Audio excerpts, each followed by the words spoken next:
Aimables téléspectateurs de SAT TV, bonjour. Une fois de plus, merci de nous préférer pour vous servir. Vous êtes dans votre émission À mon tour de parler. Cette émission qui s'intéresse à tous les domaines, notamment à l'entrepreneuriat. Dans ce numéro, nous sommes venus à la rencontre d'un entrepreneur agrobusiness qui réside à Fouré-Caria. D'ailleurs, l'invité s'appelle Mohamed Chérif Touré qui a fait ses études, je parle bien sûr de son master en France, mais il a quand même décidé de venir en Guinée pour ajouter son grain de sel au développement de la nation. De nos jours, il est le directeur général de Semafo, Centre Elage Mangué-Fodé Touré. Bon, il a décidé de donner le nom à son père. Bonjour Monsieur Touré. Bonjour Charles. J'espère que vous allez bien. Je vais très bien, merci. L'émission s'appelle À mon tour de parler, ce qui veut dire que c'est votre tour de parler. Comment vous vous sentez? Oh, ça va. J'espère que vous êtes enchanté. Par la grâce de Dieu, ça va. Dieu merci. Et Monsieur Touré, aujourd'hui on s'intéresse à votre entreprise qui s'appelle Semafo. D'après votre étude en master en France, vous avez décidé de revenir en Guinée pour servir votre pays. Et bon, les gens rêvent d'aller là-bas et rester, mais vous avez quand même décidé de revenir chez vous. On peut savoir exactement quel est l'objectif? Bien entendu. J'avais pour ambition de faire mes études post-universitaires en France. Parce qu'en réalité, j'ai fait mes études universitaires en Guinée ici.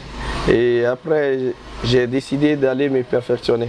Donc, j'ai fait des études post-universitaires à l'université de Pau et des Pays de l'Ado.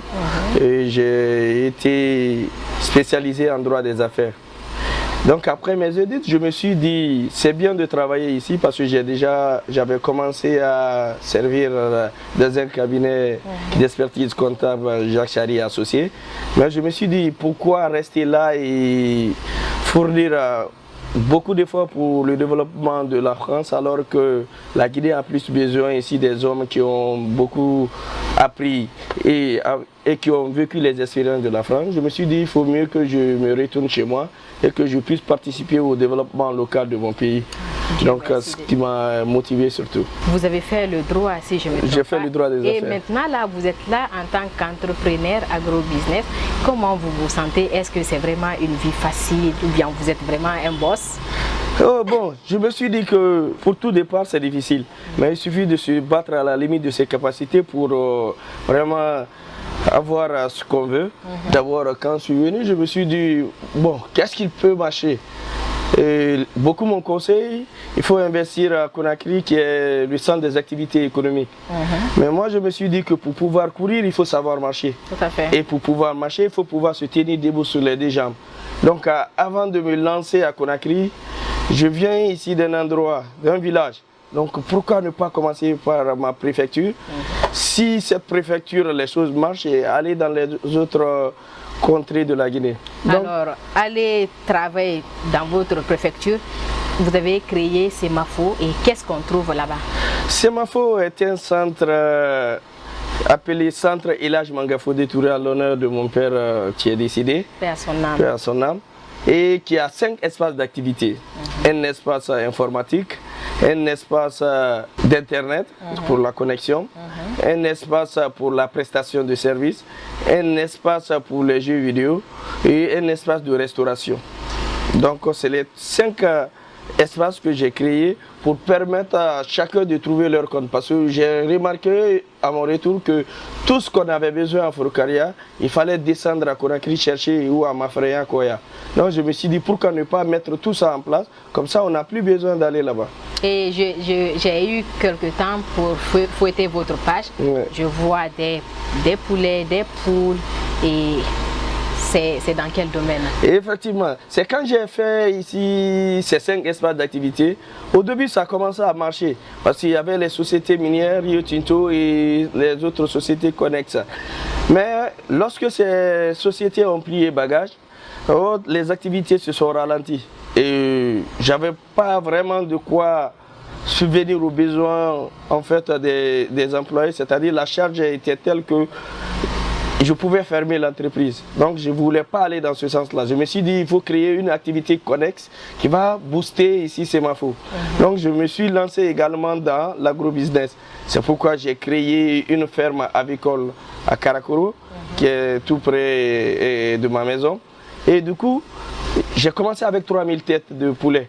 Et ces 3000 têtes de poulet ont commencé à ravitailler la population en des œufs. Donc, cela ici m'a permis ici de me dire que vraiment, à chaque fois qu'il s'agit de nourriture, ça peut marcher. C'est rentable. Donc, c'est rentable. Donc, puisque la population a besoin de manger tout le temps. Tout à fait. Donc, pendant les fêtes, j'amenais des poulets de chair pour 45 jours. Et j'ai vu que petit à petit, l'entreprise Semafo qui avait les 5 espaces d'activité, bien que ça ne marchait pas, mais avec la ferme, j'ai pu ici booster notre entreprise pour ne pas qu'elle tombe en faillite. Alors si on essayait de faire une étude comparative entre les 5 entreprises qui étaient déjà là-bas, les 5 domaines qui étaient déjà là-bas, et avec votre ferme, qu'est-ce qui a vraiment boosté l'entreprise? Je dirais, sans risque de me tromper, que c'est la ferme qui a été ici le levier économique, parce que sans la ferme, je n'aurais pas pu vraiment payer les petits travailleurs que j'avais. Alors vous avez parlé des petits travailleurs, que moi je vais dire des employés. Oui. Ils sont nombreux? Je dis petits travailleurs parce que j'ai commencé juste avec les membres de la famille qui chômaient dans la plupart des cas.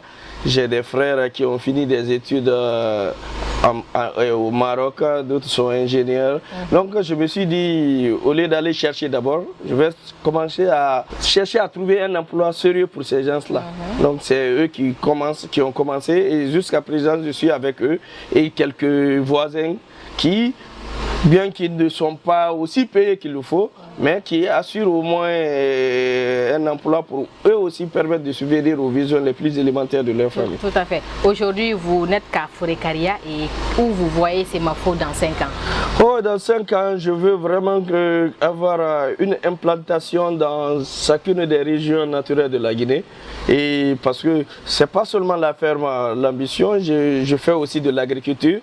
Nous expérimentons, nous avons fait des concombres cette année sur la page, bien entendu. Également, il y a le piment et d'autres produits maraîchers qu'on a mis en place. Mais notre grand défi, c'est de mettre en place un grand domaine, des hectares pour s'aimer le maïs. Parce que le problème majeur ici de la ferme, c'est le maïs. Nous n'arrivons pas du tout à couvrir ce problème de maïs-là. Donc ce qui fait que le rendement est faible à cause du fait qu'on n'arrive pas à trouver le maïs. Donc si Semafo peut ici produire le maïs pour assurer sa propre consommation, donc je pense que le défi de Semafo vraiment sera relevé. Et tel est l'objectif même de l'émission, on veut parler de l'agrobusiness. Vous êtes lancé dans l'agriculture et aujourd'hui on peut dire que ça vous apporte un peu. Et comment vous faites pour vraiment implanter et récolter tout? J'ai vu les concombres sur la page. Comment la terre est-elle prometteuse, ou bien qu'est-ce qu'elle vous apporte réellement?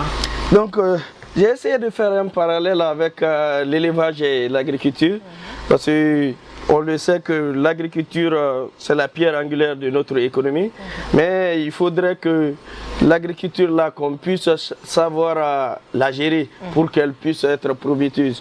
Donc je me suis dit, lorsqu'on fait ici la ferme, les fumiers qu'on arrive à faire sortir, nous pouvons l'exploiter. Donc j'ai pris les fumiers, je les ai amenés à la plantation et j'ai essayé de fertiliser la terre. En fertilisant la terre, cela ici a été très bénéfique parce que cela a boosté ici la récolte. Sur la page, tu as dû voir la quantité de concombres qu'on a pu récolter, et ça c'est la 3e semaine de récolte.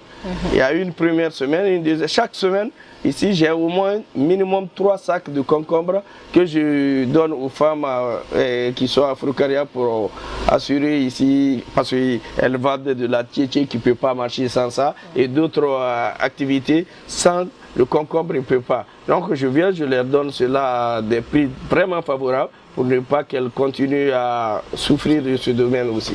Et pour quelqu'un qui a fait son master en France, quand vous êtes venu ici pour vous lancer dans ça, quel était le jugement de vos parents, vos proches? Est-ce qu'ils vous ont vraiment calculé ou bien qualifié d'un fou, entre guillemets? C'est pas faux ce que tu dis. Beaucoup m'ont dit, mais attends, si tu n'as pas voulu rester là-bas, mais ne viens pas aussi t'asseoir ici au village pour faire cette agriculture ici. On va te dire, va t'asseoir dans un bureau. Mais je me suis dit, oui, c'est bien de s'asseoir dans un bureau, mais il faut contribuer au développement local. Et il faut faire tout pour que les autres prennent l'exemple sur toi. Parce que si chacun ici se dit, il faut rester seulement dans la ville, qui va aider les villageois? Qui va aider ici les localités? Donc, ils m'ont vu à la tâche. Je ne me suis pas dit, il faut d'abord que je les laisse, j'amène les fonds. Mais moi-même, je me mettais ici devant, parce qu'on n'est pas mieux servi que par soi-même. Donc, je les suivais, on faisait les travaux ensemble. Et la récolte, si tu as bien regardé la page, quand ils récoltent, je lave les concombres et je les mets dans les sachets. Donc, je participe activement dans la réalisation ici de ce domaine agricole. Alors, M. Touré, nous sommes presque à la fin de cette émission, mais vous allez passer un message non seulement aux villageois qui essayent quand même de venir à Conakry ou bien des jeunes qui essayent de migrer parce qu'on pense qu'il n'y a rien en Guinée, il faut aller se chercher ailleurs. Vous allez passer un message non seulement à la jeunesse, mais aussi aux jeunes qui sont au village, mais qui veulent coûte que coûte venir à Conakry, mais Conakry est vraiment plein. Oh, le message que je lance, c'est le même message que je lance tout le temps sur ma page Facebook. C'est que ce n'est pas dire que l'Occident c'est de l'Eldorado. J'ai vécu là-bas et je sais comment on vit là-bas. Les gens vivent le plus souvent du jour au jour.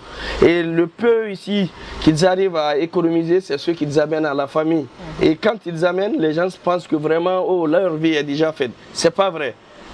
Ce qu'on produit ici et qu'on arrive à réaliser te fera grandir que celui qui est là-bas. Donc ça ne sert à rien de laisser tout ici. Tentez votre chance ici et vous pouvez y arriver. Et ceux qui sont au village, ne venez pas ici. Le domaine, la moitié d'un hectare que vous arrivez à faire là-bas peut subvenir à votre besoin mensuel. Voilà, aimables téléspectateurs de SAT TV, ainsi prend fin votre émission à mon tour de parler. C'était avec M. Mohamed Chérif Touré qui a fait ses études, son master en France, et il a quand même décidé de revenir en Guinée pour ajouter son grain de sel. Alors il est entrepreneur du côté de Forécaria. Merci à tous et à toutes de l'avoir suivi. On se retrouve dans un autre numéro. J'aurais pu être un môme, un bout de chou qui sourit et se fout d'être mouillé comme de la dernière pluie.